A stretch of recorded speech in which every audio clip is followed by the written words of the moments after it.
શેણી માતાની માનતાઓ કોઈ કરે ને તે માનતાઓ આજે સિદ્ધ થઈ જાય કે પોતાના પતિના વીરાની અંદર આખીરમાં એ છેલ્લે હિમાલયની અંદર હાડ ગાળવા માટે ગઈ ત્યારે માં ભવાની પાર્વતી હિમાલયના પર્વત ઉપરથી ઊભા થયા.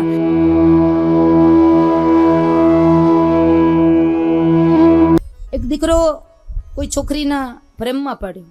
દીકરો છે સાચા હૃદયથી છોકરીને પ્યાર કરતો હતો.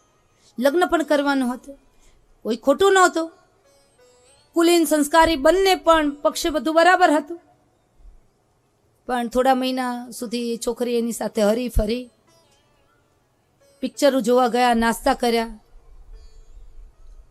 6 મહિના પૂરા થયા પછી કે હવે આપણે ફ્રેન્ડશીપમાંથી છૂટા થઈએ તો સારું. એટલે છોકરાએ કહ્યું હું તો તને દિલો જાનથી પ્રેમ કરું છું, આપણે લગ્ન સંબંધથી જોડાવાનું છે. તો કે એ શક્ય નથી, ઇમ્પોસિબલ. છોકરાને બહુ લાગી, હવે બહુ દુઃખ થયું. તો છોકરાએ ગુસ્સાની અંદર કહ્યું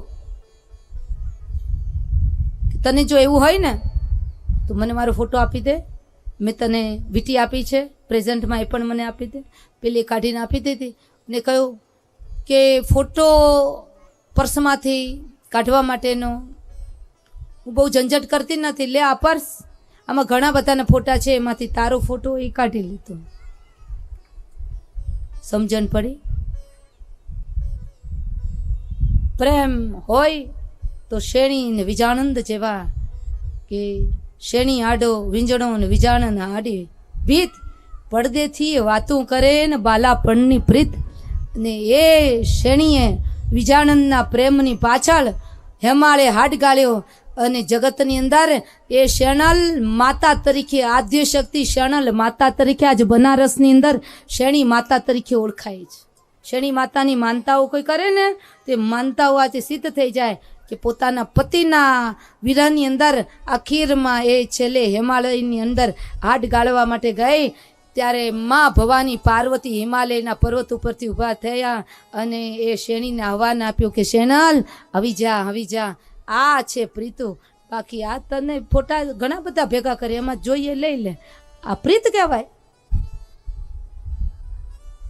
એટલે મારી બહેનો દીકરીઓને નમ્ર મિલ બધું જાય, જવા દેજો. વિવેકાનંદને પરદેશની ભૂમિ ઉપર કોઈ કે કહ્યું ઓહો કેટલા મજાના સ્માર્ટ છો, આવા ભગવા કપડાં પહેર્યા છે, એને બદલે ટાઈ બાય શૂટ પહેરી લો તો સુંદર મજાના દેખાવ. ત્યારે વિવેકાનંદે કહ્યું કે અમારા ભારતીય ધરોહરની અંદર કપડાને મહત્વ નથી અપાતું, અમારા ભારતીય ધરોહરની અંદર ચરિત્રને મહત્વ અપાય છે, ચરિત્રની પૂજા થાય છે.